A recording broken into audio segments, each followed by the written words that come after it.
सत श्री अकाल दोस्तों, क्लिक स्टार्ट ਤੁਹਾਡਾ ਬਹੁਤ-ਬਹੁਤ ਸਵਾਗਤ ਹੈ। ਇਸ ਵੀਡੀਓ ਵਿੱਚ ਆਪਾਂ ਡਿਸਕਸ ਕਰਾਂਗੇ ਸੋਸ਼ਲ ਰਿਫਾਰਮ ਮੂਵਮੈਂਟਸ ਇਨ ਪੰਜਾਬ। ਤਾਂ ਜਦੋਂ ਬ੍ਰਿਟਿਸ਼ਰਸ ਭਾਰਤ ਦੇ ਵਿੱਚ ਆਏ ਤਾਂ ਬਹੁਤ ਸਾਰੀਆਂ ਸੋਸ਼ਲ ਰਿਫਾਰਮ ਮੂਵਮੈਂਟਸ ਸਟਾਰਟ ਹੋ ਗਈਆਂ ਕਿ ਸੋਸਾਇਟੀ ਨੂੰ ਇੰਪਰੂਵ ਕਰਨ ਲਈ, ਆਪਣੇ ਰਿਲੀਜਨ ਅਤੇ ਕਲਚਰ ਨੂੰ ਇੰਪਰੂਵ ਕਰਨ ਲਈ ਜਿਹੜੀਆਂ ਮੂਵਮੈਂਟਸ ਸਟਾਰਟ ਹੋਈਆਂ ਉਹ ਆਪਾਂ ਇੱਥੇ ਡਿਸਕਸ ਕਰਾਂਗੇ। ਇਹ ਆਪਣਾ ਪੰਜਾਬ ਜੀਕੇ ਸੀਰੀਜ਼ ਦਾ 14ਵਾਂ ਲੈਕਚਰ ਹੈ।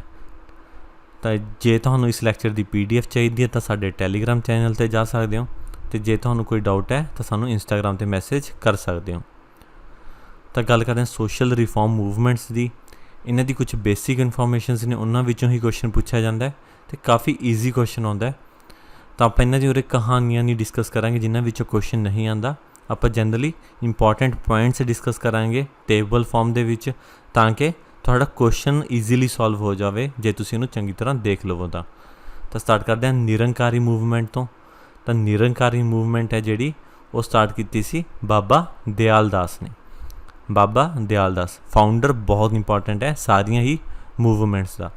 ਅਤੇ ਇਹਨਾਂ ਦਾ ਮੇਨ ਪਰਪਸ ਕੀ ਸੀ, ਕਿਉਂ ਇਹਨਾਂ ਨੇ ਬਾਬਾ ਦਿਆਲ ਦਾਸ ਜੀ ਨੇ ਨਿਰੰਕਾਰੀ ਮੂਵਮੈਂਟ ਸ਼ੁਰੂ ਕੀਤੀ ਸੀ। ਤਾਂ ਉਹ ਕਹਿੰਦੇ ਸੀ ਕਿ ਸਿੱਖੀਜ਼ਮ ਹੁਣ 200-300 ਸਾਲ ਸਟਾਰਟ ਹੋ ਗਏ ਸੀ ਉਸ ਟਾਈਮ 'ਤੇ, ਤਾਂ ਉਹ ਕਾਫੀ ਅਲੱਗ ਜਗ੍ਹਾ 'ਤੇ ਚਲੇ ਗਿਆ ਜਿੱਥੋਂ ਗੁਰੂ ਜੀ ਨੇ ਸਟਾਰਟ ਕਰਿਆ ਸੀ ਉੱਥੇ ਨਹੀਂ ਰਿਹਾ। ਤਾਂ ਉਹ ਚਾਹੁੰਦੇ ਸੀ ਕਿ ਸਿੱਖੀਜ਼ਮ ਹੈ ਉਹ ਦੁਬਾਰਾ ਆਪਣੀ ਓਰੀਜਨਲ ਫਾਰਮੈਟ ਦੇ ਵਿੱਚ ਆ ਜਾਵੇ ਤਾਂ ਕਿ ਸਿੱਖਾਂ ਦਾ ਭਲਾ ਹੋ ਸਕੇ। ਦੈਨ ਇੰਪੋਰਟੈਂਟ ਪ੍ਰਿੰਸੀਪਲਸ ਕੀ ਸੀ, ਇੰਪੋਰਟੈਂਟ ਵਿਚਾਰ ਕੀ ਸੀ ਉਹਨਾਂ ਦੇ emphasise the worship of God as a ਨਿਰੰਕਾਰ।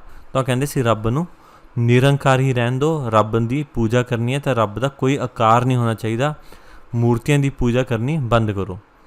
ਰਿਜੈਕਟਿਡ ਆਲ ਕਾਈਂਡਸ ਆਫ ਆਈਡਲਸ, ਹਰ ਤਰ੍ਹਾਂ ਦੀਆਂ ਮੂਰਤੀਆਂ ਦੀ ਪੂਜਾ ਬੰਦ ਕਰ ਦਿਓ।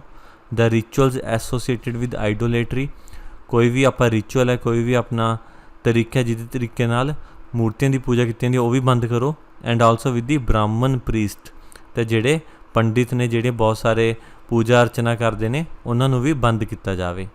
ਤਾਂ ਇਹ ਸੀ ਨਿਰੰਕਾਰੀ ਮੂਵਮੈਂਟ। ਅਤੇ ਹੋਰ ਫੈਕਟਰ ਕੀ ਸੀ ਇਹਨਾਂ ਦੇ ਨਿਰੰਕਾਰੀ ਮੂਵਮੈਂਟ ਦੇ, ਇਹ ਗੁਰੂ ਨਾਨਕ ਦੇਵ ਜੀ ਦੀਆਂ ਟੀਚਿੰਗਸ 'ਚ ਜ਼ਿਆਦਾ ਫੋਕਸ ਕਰਦੇ ਸੀ rather than on the Khalsa. ਇਹ ਕਹਿੰਦੇ ਸੀ ਜਿਹੜੇ ਪਹਿਲੇ 5 ਸਿੱਖ ਗੁਰੂ ਸੀ, ਜਦੋਂ ਤੱਕ ਸਿੱਖੀਜ਼ਮ ਦੇ ਵਿੱਚ ਹਥਿਆਰਾਂ ਨੂੰ ਚੱਕਣਾ ਨਹੀਂ ਸ਼ੁਰੂ ਕੀਤਾ ਸੀ ਉਹਨਾਂ ਉੱਤੇ ਜ਼ਿਆਦਾ ਫੋਕਸ ਕਰਨ ਦੀ ਲੋੜ ਹੈ। ਅਤੇ ਜਿਵੇਂ ਖਾਲਸਾ ਦੇ ਵਿੱਚ ਸਿੱਖੀਜ਼ਮ ਨੇ ਵੈਪਨਸ ਨੂੰ ਚੱਕ ਲਿਆ ਸੀ ਤਾਂ ਉਹ ਇਸ ਚੀਜ਼ ਦੇ ਅਗੇਂਸਟ ਸੀ Nirankari. Oppose to dowry and other social ills, ਉਸ ਤੋਂ ਇਲਾਵਾ ਸੁਸਾਇਟੀ ਦੇ ਵਿੱਚ ਰਿਫੋਰਮਸ ਦੀ ਲੋੜ ਹੈ। ਡੌਰੀ ਦਹੇਜ ਨੂੰ ਬੰਦ ਕਰਨ ਦੀ ਲੋੜ ਹੈ, ਅਤੇ ਹੋਰ ਵੀ ਜਿਵੇਂ ਦਾਰੂ ਪੀਣੀ, ਇਹੋ ਜਿਹੀਆਂ ਚੀਜ਼ਾਂ ਦੇ ਅਗੇਂਸਟ ਸੀ Nirankari movement. Then next important movement ਹੈ ਨਾਮਧਾਰੀ ਮੂਵਮੈਂਟ। ਤਾਂ ਨਾਮਧਾਰੀ ਮੂਵਮੈਂਟ ਨੂੰ ਜੇ ਦੇਖਿਆ ਜਾਵੇ, ਇਹਨਾਂ ਦੇ ਫਾਊਂਡਰ ਸੀ, ਇਹਨਾਂ ਦੀ ਸਟਾਰਟ ਕੀਤਾ ਸੀ ਬਾਬਾ ਬਾਲਕ ਸਿੰਘ ਅਤੇ ਬਾਬਾ ਰਾਮ ਸਿੰਘ। ਵੈਸੇ ਤਾਂ ਜਿਹੜੇ ਬਾਬਾ ਬਾਲਕ ਸਿੰਘ ਸੀ ਉਹ ਬਾਬਾ ਰਾਮ ਸਿੰਘ ਦੇ ਗੁਰੂ ਸੀ, ਪਰ ਕਈ ਜਗ੍ਹਾ 'ਤੇ ਤੁਹਾਨੂੰ ਮਿਲੂਗਾ ਕਿ ਬਾਬਾ ਬਾਲਕ ਸਿੰਘ ਨੇ ਸਟਾਰਟ ਕੀਤੀ ਸੀ ਅਤੇ ਕਈ ਜਗ੍ਹਾ 'ਤੇ ਮਿਲੂਗਾ ਬਾਬਾ ਰਾਮ ਸਿੰਘ ਨੇ। ਤਾਂ ਕੁਐਸਚਨ ਦੇ ਵਿੱਚ ਜਿਹੜਾ ਵੀ ਆਨਸਰ ਅਵੇਲੇਬਲ ਹੋਇਆ ਤਾਂ ਉਹ ਸਹੀ ਹੈ, ਦੋਨੋਂ ਹੀ ਸਹੀ ਨੇ। ਪਰ ਜੇ ਦੋਨੋਂ ਹੀ ਮੈਂਸ਼ਨ ਨੇ ਤਾਂ ਬਾਬਾ ਬਾਲਕ ਸਿੰਘ ਉੱਤੇ ਟਿਕ ਕਰਨਾ ਤੁਸੀਂ, ਕਿਉਂਕਿ ਉਹ ਬਾਬਾ ਰਾਮ ਸਿੰਘ ਜੀ ਦੇ ਵੀ ਗੁਰੂ ਸੀ। ਅਤੇ ਇਹਨਾਂ ਮੇਨ ਪਰਪਸ ਕੀ ਸੀ, ਇਹਨਾਂ ਦਾ ਮੇਨ ਪਰਪਸ ਸੀ ਕਿ ਹਿਊਮਨਸ ਨੂੰ ਆਪਣੀ ਲਾਈਫ ਸਟਾਈਲ ਨੂੰ ਬਹੁਤ ਸਿੰਪਲ ਕਰਨ ਦੀ ਜ਼ਰੂਰਤ ਹੈ, ਅਤੇ ਆਪਣੇ ਜਿਹੜੇ ਰਿਲੀਜੀਅਸ ਆਈਡੀਆਜ਼ ਨੇ ਉਹਨਾਂ ਨੂੰ ਮੰਨਣ ਦੀ ਜ਼ਰੂਰਤ ਹੈ। ਕਿ ਆਪਾਂ ਗੁਰਦੁਆਰੇ ਜਾਂਦੇ ਤਾਂ ਹਾਂ, ਲੇਕਿਨ ਆਪਾਂ ਉੱਥੇ ਮੱਥਾ ਟੇਕ ਕੇ ਆ ਜਾਂਦੇ ਹਾਂ, ਕੁਛ ਆਪਣੇ ਵਿਚਾਰਾਂ ਨੂੰ ਨਹੀਂ ਬਦਲਦੇ, ਆਪਣੇ ਕੁਛ ਵਿਚਾਰ ਚੰਗੇ ਨਹੀਂ ਕਰਦੇ, ਉਹੀ ਆਪਣਾ ਲਗਜ਼ੂਰੀਅਸ ਲਾਈਫ ਸਟਾਈਲ ਹੈ ਜਾਂ ਫਿਰ ਆਪਾਂ ਦਿਖਾਵੇ ਵਾਲਾ ਲਾਈਫ ਸਟਾਈਲ ਜਿਉਂ ਰਹੇ ਹਾਂ, ਤਾਂ ਉਹਨੂੰ ਵੀ ਸਿੰਪਲ ਕਰਨ ਦੀ ਲੋੜ ਹੈ। ਤਾਂ ਇਹਨਾਂ ਮੇਨ ਪ੍ਰਿੰਸੀਪਲਸ ਕੀ ਸੀ, ਮੇਨ ਵਿਚਾਰ ਕੀ ਸੀ, ਅਤੇ ਇਹਨਾਂ ਜਿਹੜੇ ਰਿਚੁਅਲ ਸੀ ਜੋ ਇਹਨਾਂ ਨੇ ਚੀਜ਼ਾਂ ਨੂੰ ਮੰਨਣਾ ਸ਼ੁਰੂ ਕੀਤਾ ਉਹ ਗੁਰੂ ਗੋਬਿੰਦ ਸਿੰਘ ਜੀ ਦੇ ਅਰਾਊਂਡ ਸੀ। ਜਿਵੇਂ ਗੁਰੂ ਗੋਬਿੰਦ ਸਿੰਘ ਜੀ ਨੇ ਕੁਛ ਪ੍ਰਿੰਸੀਪਲਸ ਦਿੱਤੇ ਸੀ ਖਾਲਸਾ ਦੀ ਕ੍ਰੀਏਸ਼ਨ ਦੇ ਦੌਰਾਨ, ਤਾਂ ਉਹੀ ਇਹਨਾਂ ਦੇ ਮੇਨ ਪ੍ਰਿੰਸੀਪਲ ਸੀਗੇ ਨਾਮਧਾਰੀ ਮੂਵਮੈਂਟ ਦੇ। ਅਤੇ ਉਸ ਤੋਂ ਇਲਾਵਾ ਇਹ ਉਹੀ 5 ਸਿੰਬਲਸ ਨੂੰ, 5 ਕੱਕਿਆਂ ਨੂੰ ਫੋਲੋ ਕਰਦੇ ਸੀ ਜਿਹੜੇ ਗੁਰੂ ਗੋਬਿੰਦ ਸਿੰਘ ਜੀ ਨੇ ਖਾਲਸਾ ਦੀ ਕ੍ਰੀਏਸ਼ਨ ਦੇ ਟਾਈਮ ਦਿੱਤੇ ਸੀ। ਦੈਨ ਅਤੇ ਹੋਰ ਇਹਨਾਂ ਨੂੰ ਸਖਤੀ ਨਾਲ ਮਨ੍ਹਾ ਕੀਤਾ ਗਿਆ ਸੀ ਕਿ ਕੋਈ ਵੀ ਬੰਦਾ ਨਾਮਧਾਰੀ ਹੈ ਤਾਂ ਉਹ ਡਰਿੰਕ ਨਹੀਂ ਕਰ ਸਕਦਾ, ਸ਼ਰਾਬ ਨਹੀਂ ਪੀ ਸਕਦਾ, ਚੋਰੀ ਨਹੀਂ ਕਰ ਸਕਦਾ, ਅਡਲਟਰੀ ਕਮਿਟ ਨਹੀਂ ਕਰ ਸਕਦਾ, ਝੂਠ ਨਹੀਂ ਬੋਲ ਸਕਦਾ, ਅਤੇ ਜਿਹੜਾ ਬੀਫ ਦੀ ਕੰਜ਼ੰਪਸ਼ਨ ਹੈ ਕਿ ਗਊ ਦਾ ਮਾਸ ਖਾਣਾ ਤਾਂ ਬਹੁਤ ਜ਼ਬਰਦਸਤੀ ਮਨ੍ਹਾ ਸੀ।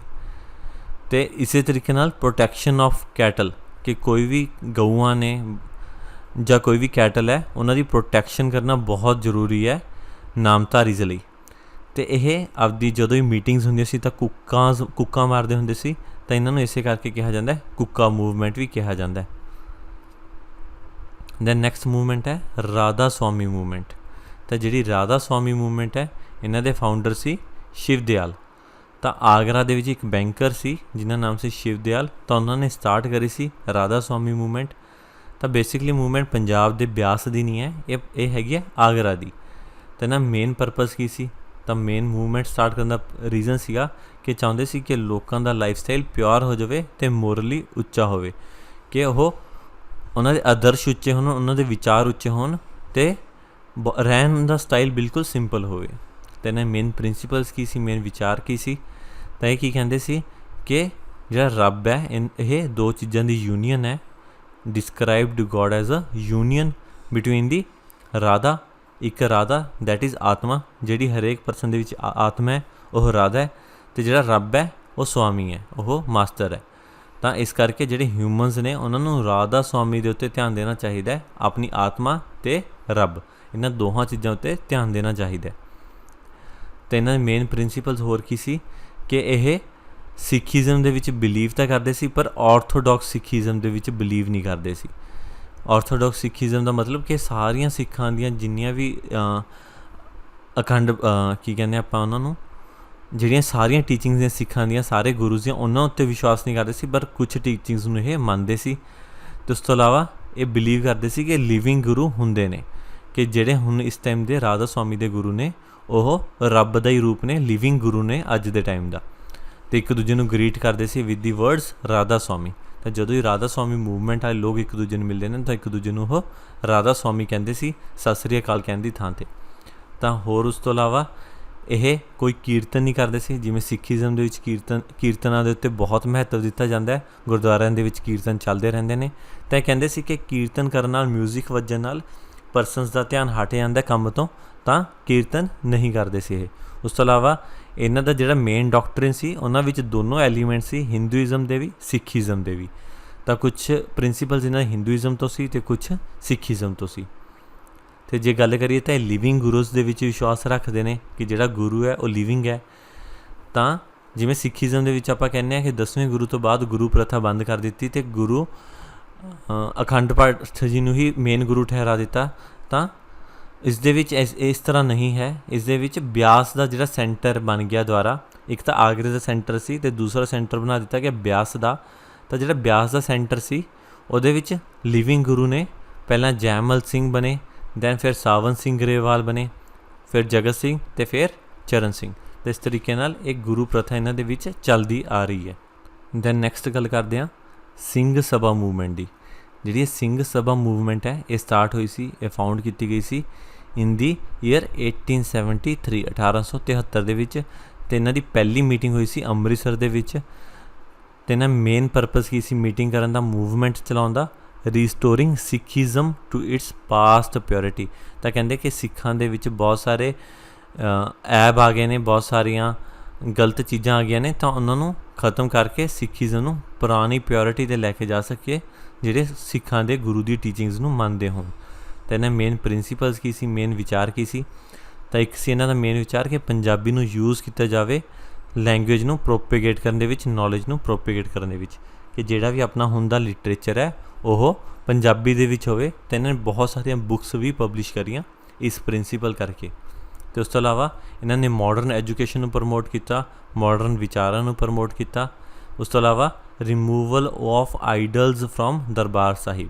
ਤਾਂ ਸਿੱਖੀਜ਼ਮ ਦੇ ਵਿੱਚ ਇੰਨੇ ਸਾਰੇ ਐਬ ਆ ਗਏ ਸੀ ਕਿ ਉਹਨਾਂ ਨੇ ਦਰਬਾਰ ਸਾਹਿਬ ਅੰਮ੍ਰਿਤਸਰ ਦੇ ਵਿੱਚ ਕੁਛ ਆਈਡਲਸ ਲਾ ਲਏ ਸੀ, ਮੂਰਤੀਆਂ ਲਾ ਲਈਆਂ ਸੀ, ਅਤੇ ਉਹਨਾਂ ਦੀ ਪੂਜਾ ਕਰਨ ਲੱਗ ਗਏ ਸੀ ਕੁਛ ਲੋਕ, ਤਾਂ ਉਹਨਾਂ ਨੂੰ ਹਟਾ ਦਿੱਤਾ। ਦੈਨ ਅਦਰ ਥਿੰਗਸ ਕਿ ਹੋਰ ਕੀ ਕੁਛ ਹੋਇਆ, ਤਾਂ ਬਹੁਤ ਸਾਰੀਆਂ ਸਿੰਘ ਸਭਾ ਬਣ ਗਈਆਂ ਸਿੱਖੀਜ਼ਮ ਨੂੰ ਰਿਫੋਰਮ ਕਰਨ ਲਈ, ਸਿੱਖੀਜ਼ਮ ਨੂੰ ਇੰਪਰੂਵ ਕਰਨ ਲਈ।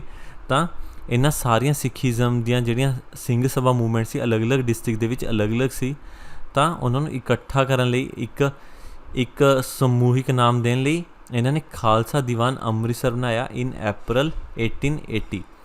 ਤਾਂ ਸਾਰੀਆਂ ਸਿੰਘ ਸਭਾ ਸੀ ਜਿਹੜੀਆਂ ਉਹਨਾਂ ਨੂੰ ਇੱਕ ਸੈਂਟਰਲ ਔਰਗਨਾਈਜੇਸ਼ਨ ਦੇ ਦਿੱਤੀ 1880 ਦੇ ਵਿੱਚ, ਅਤੇ ਉਹਦਾ ਨਾਮ ਰੱਖਿਆ ਗਿਆ ਖਾਲਸਾ ਦੀਵਾਨ ਅੰਮ੍ਰਿਤਸਰ। ਦੈਨ ਨੈਕਸਟ ਹੈ ਅਕਾਲੀ ਮੂਵਮੈਂਟ। ਜਿਹੜੀ ਅਕਾਲੀ ਮੂਵਮੈਂਟ ਹੈ it is a part of Gurdwara reform movement. ਤਾਂ ਕੀ ਹੋਇਆ, ਇਹਨਾਂ ਦਾ ਮੇਨ ਪਰਪਸ ਵੀ ਕੀ ਇਹੀ ਸੀ ਕਿ ਜਿੰਨੇ ਵੀ ਗੁਰਦੁਆਰੇ ਸੀਗੇ ਉਹ ਜ਼ਿਆਦਾਤਰ ਮਹੰਤਾਂ ਦੇ ਅੰਡਰ ਆ ਗਏ ਜਾਂ ਕੁਛ ਪ੍ਰੀਸਟਾਂ ਦੇ ਅੰਡਰ ਆ ਗਏ, ਜਿਨ੍ਹਾਂ ਨੂੰ ਉਦਾਸੀਜ਼ ਵੀ ਕਿਹਾ ਜਾਂਦਾ ਸੀ। ਤਾਂ ਜਿਹੜੇ ਇਹ ਮਹੰਤ ਸੀ ਇਹ ਜਿੰਨੇ ਕੁ ਸਿੱਖ ਸੀ ਉਨੇ ਕੁ ਹਿੰਦੂ ਸੀ ਇਹ, ਅਤੇ ਇਹਨਾਂ ਦਾ ਗੁਰਦੁਆਰਿਆਂ ਉੱਤੇ ਕੰਪਲੀਟ ਰਾਜ ਸੀ। ਸਾਰਾ ਜੋ ਪੈਸਾ ਚੜ੍ਹਦਾ ਸੀ ਇਹ ਸਾਰਾ ਮਹੰਤ ਆਪਣੇ ਹੀ ਲਗਜ਼ਰੀ ਲਈ ਵਰਤਦੇ ਸੀ, ਆਪਦੇ ਹੀ ਸ਼ਾਨੋ ਸ਼ੌਕਤ ਲਈ ਵਰਤਣ ਲੱਗ ਪਏ। ਤਾਂ ਇੱਕ ਮੂਵਮੈਂਟ ਸਟਾਰਟ ਹੋਈ ਕਿ ਗੁਰਦੁਆਰਿਆਂ ਨੂੰ ਆਪਾਂ ਨੇ ਇਹਨਾਂ ਮਹੰਤਾਂ ਤੋਂ ਆਜ਼ਾਦ ਕਰਵਾਉਣਾ ਹੈ ਇਨ 1920s 1920ਵੀਂ ਦਸ਼ਕ ਦੇ ਦੌਰਾਨ। ਤਾਂ ਇਹਨਾਂ ਦਾ ਮੇਨ ਪਰਪਸ ਸੀ ਕਿ ਗੁਰਦੁਆਰਿਆਂ ਨੂੰ ਆਜ਼ਾਦ ਕਰਾਉਣਾ, ਲਿਬਰੇਸ਼ਨ ਆਫ ਦੇਅਰ ਸ਼ਰਾਈਨਸ, ਅਤੇ ਜਿਹੜੇ ਪ੍ਰੋਪਰਟੀ ਰਾਈਟਸ ਨੇ ਉਹ ਸਾਰੇ ਸਿੱਖੀਜ਼ਮ ਰਿਲੀਜਨ ਦੇ ਕੰਬਾਈਨਡ ਕੋਲ ਰਹਿਣ। ਤਾਂ ਇਹਨਾਂ ਦੇ ਹੁਣ ਮੇਜਰ ਇਸ਼ੂਜ਼ ਕੀ ਸੀ ਕਿ ਇਹਨਾਂ ਦੇ ਮੇਨ ਚੀਜ਼ਾਂ ਕਿਸ ਚੀਜ਼ ਦਾ ਸਾਹਮਣਾ ਕਰਨਾ ਪਿਆ। ਤਾਂ ਜਿਹੜੇ ਉਦਾਸੀ ਸੀ, ਜਿਹੜੇ ਮਹੰਤ ਸੀ, ਉਹ ਸਾਰੇ ਬ੍ਰਿਟਿਸ਼ ਪ੍ਰੋਟੈਕਸ਼ਨ ਇੰਜੋਏ ਕਰਦੇ ਸੀ। ਉਹ ਅੰਗਰੇਜ਼ੀ ਸਰਕਾਰ ਦੇ ਨਾਲ ਮਿਲੇ ਹੋਏ ਸੀ ਅਤੇ ਉਹ ਕਾਫੀ ਸਾਰੇ ਬੈਨੀਫਿਟਸ ਦਿੰਦੇ ਸੀ ਅੰਗਰੇਜ਼ ਸਰਕਾਰ ਨੂੰ, ਅਤੇ ਰਿਟਰਨ 'ਚ ਵੀ ਦੇ ਵਿੱਚ ਕੁਛ ਬੈਨੀਫਿਟਸ ਲੈਂਦੇ ਵੀ ਸੀ। They introduced ceremonies which are against the teachings of Sikhism. ਤਾਂ ਉਹਨਾਂ ਨੇ ਇਹੋ ਜਿਹੀਆਂ ਰਸਮਾਂ ਸ਼ੁਰੂ ਕਰ ਦਿੱਤੀਆਂ ਗੁਰਦੁਆਰਿਆਂ ਦੇ ਵਿੱਚ, ਲਾਈਕ ਮੂਰਤੀ ਪੂਜਾ, ਜਿਹੜੀਆਂ ਸਿੱਖੀਜ਼ਮ ਦੇ ਅਗੇਂਸਟ ਨੇ, ਸਿੱਖੀ ਰਿਲੀਜਨ ਦੇ ਅਗੇਂਸਟ ਨੇ। ਜਿਵੇਂ ਗੁਰਦੁਆਰਿਆਂ ਦੇ ਵਿੱਚ ਸ਼੍ਰੀ ਗੁਰੂ ਗ੍ਰੰਥ ਸਾਹਿਬ ਜੀ ਰੱਖੇ ਹੁੰਦੇ ਨੇ, ਤਾਂ ਬਹੁਤ ਸਾਰਿਆਂ ਨੇ ਉਹ ਚੀਜ਼ਾਂ ਛੱਡ ਕੇ ਮੂਰਤੀਆਂ ਰੱਖ ਲਈਆਂ ਸੀ। ਇਸੇ ਕਰਕੇ ਅਕਾਲੀ ਮੂਵਮੈਂਟ ਸਟਾਰਟ ਹੋਈ। ਸਿੱਖਾਂ ਨੇ ਬਹੁਤ ਧਰਨੇ ਲਾਏ, ਪ੍ਰੋਟੈਸਟ ਕੀਤੇ, ਅਤੇ ਫਾਈਨਲੀ ਰਿਜ਼ਲਟ ਕੀ ਆਇਆ ਕਿ ਬ੍ਰਿਟਿਸ਼ ਗੌਰਮੈਂਟ ਸਿੱਖਾਂ ਦੇ ਪ੍ਰੈਸ਼ਰ ਅੰਡਰ ਝੁਕ ਗਈ। ਉਹਨਾਂ ਨੇ ਮੰਨ ਲਿਆ ਕਿ ਸਿੱਖ ਸਹੀ ਨੇ, ਉਹਨਾਂ ਨੂੰ ਗੁਰਦੁਆਰਿਆਂ ਦੇ ਰਾਈਟ ਦਿੱਤੇ ਜਾਣਗੇ। ਤਾਂ ਉਹਨਾਂ ਨੇ ਇੱਕ ਕਮੇਟੀ ਸੈੱਟ ਕੀਤੀ ਬ੍ਰਿਟਿਸ਼ਰਸ ਨੇ, ਅੰਗਰੇਜ਼ਾਂ ਨੇ, ਜਿਹਦੇ ਵਿੱਚ 36 ਸਿੱਖ ਸੀ। ਅਤੇ ਇਹ ਕਿਹਦੇ ਕਹਿਣ 'ਤੇ ਕੀਤੀ ਗਈ, at the instance of Maharaj Bhupinder Singh of Patiala. ਤਾਂ ਉਸ ਟਾਈਮ ਪਟਿਆਲਾ ਦੇ ਮਹਾਰਾਜ ਸੀ ਭੁਪਿੰਦਰ ਸਿੰਘ। ਤਾਂ ਉਹਨਾਂ ਨੇ ਕਿਹਾ ਕਿ ਸਿੱਖਾਂ ਦੀਆਂ ਇਹਨਾਂ ਡਿਮਾਂਡਾਂ ਨੂੰ ਮੰਨਣਾ ਚਾਹੀਦਾ ਹੈ। ਮਹਾਰਾਜ ਭੁਪਿੰਦਰ ਸਿੰਘ ਅੰਗਰੇਜ਼ਾਂ ਦੇ ਕਾਫੀ ਨੇੜੇ ਸੀ, ਤਾਂ ਉਹਨਾਂ ਦੀ ਇਹ ਡਿਮਾਂਡ ਮੰਨ ਕੇ ਬ੍ਰਿਟਿਸ਼ਰਸ ਨੇ ਇੱਕ ਕਮੇਟੀ ਬਣਾ ਦਿੱਤੀ 36 ਸਿੱਖਾਂ ਦੀ, ਜਿਹੜੇ ਹਰਿਮੰਦਰ ਸਾਹਿਬ ਨੂੰ, ਦਰਬਾਰ ਸਾਹਿਬ ਨੂੰ ਮੈਨੇਜ ਕਰਨਗੇ। ਦੈਨ ਪਰ ਸਿੱਖਾਂ ਨੂੰ, ਬਹੁਤ ਸਾਰੇ ਸਿੱਖਾਂ ਨੂੰ ਹਾਲੇ ਵੀ ਇਹ ਚੀਜ਼ ਮਨਜ਼ੂਰ ਨਹੀਂ ਸੀ ਕਿ 36 ਸਿੱਖ ਨੇ ਜਿਹੜੇ ਇਹ ਬ੍ਰਿਟਿਸ਼ਰਸ ਨੋਮੀਨੇਟਿਡ ਹੋਣਗੇ। ਤਾਂ ਉਹਨਾਂ ਨੇ ਕੀ ਕੀਤਾ, ਸ਼੍ਰੋਮਣੀ ਗੁਰਦੁਆਰਾ ਪ੍ਰਬੰਧਕ ਕਮੇਟੀ ਨੂੰ ਬਣਾਇਆ। On 15 November 1920 a committee of 175 including 36 official nominees.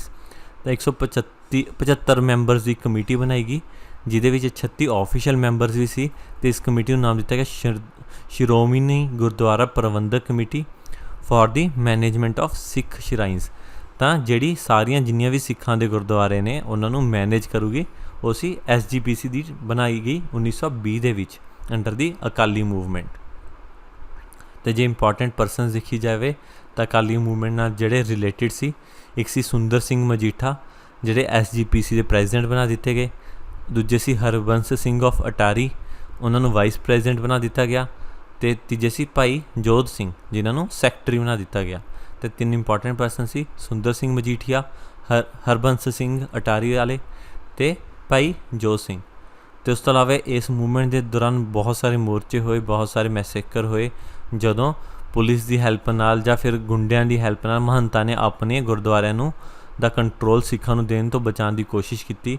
ਤਾਂ 2 ਇੰਪੋਰਟੈਂਟ ਨੇ, ਇਹਨਾਂ ਮਹੰਤਾਂ ਦੇ ਨਾਮ ਇੰਪੋਰਟੈਂਟ ਨੇ।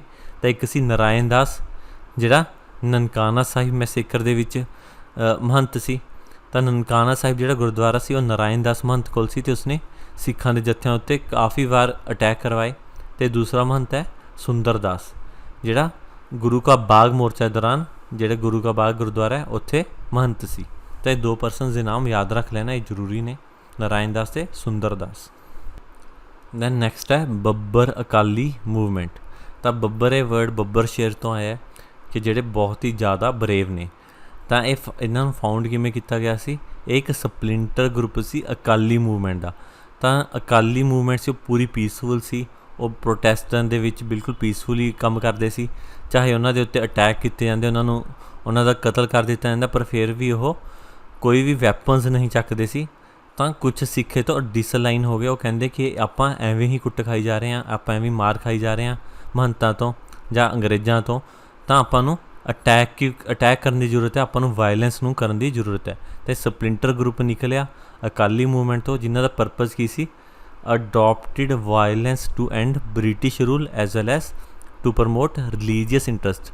ਜਿਵੇਂ ਗੁਰਦੁਆਰਿਆਂ ਨੂੰ ਰਿਫੋਰਮ ਕਰਨਾ ਹੈ ਜਾਂ ਫਿਰ ਅੰਗਰੇਜ਼ਾਂ ਨੂੰ ਖਤਮ ਕਰਨਾ ਹੈ, ਤਾਂ ਉਹਦੇ ਲਈ ਉਹ ਕਹਿੰਦੇ ਸੀ ਆਪਾਂ ਨੂੰ ਹਿੰਸਕ ਬਣਨ ਦੀ ਜ਼ਰੂਰਤ ਹੈ ਕਿ ਜਿਹੜੇ ਇੰਪੋਰਟੈਂਟ ਬ੍ਰਿਟਿਸ਼ਰ ਰੂਲਰਸ ਨੇ, ਆਫੀਸਰਸ ਨੇ, ਉਹਨਾਂ ਦਾ ਕਤਲ ਕਰਨ ਦੀ ਜ਼ਰੂਰਤ ਹੈ। ਅਤੇ ਇਹਨਾਂ ਨੇ ਕੀ ਐਕਸ਼ਨਸ ਲਏ? ਇਹਨਾਂ ਨੇ ਇੱਕ ਇਲੀਗਲ ਨਿਊਜ਼ਪੇਪਰ ਪਬਲਿਸ਼ ਕੀਤਾ ਜਿਹਦੇ ਵਿੱਚ ਦੱਸਿਆ ਗਿਆ ਕਿ ਅੰਗਰੇਜ਼ ਕਿੱਦਾਂ ਭਾਰਤ ਨੂੰ ਐਕਸਪਲੋਇਟ ਕਰ ਰਹੇ ਨੇ, ਅੰਗਰੇਜ਼ ਕਿੱਦਾਂ ਭਾਰਤ ਦਾ ਨੁਕਸਾਨ ਕਰ ਰਹੇ ਨੇ।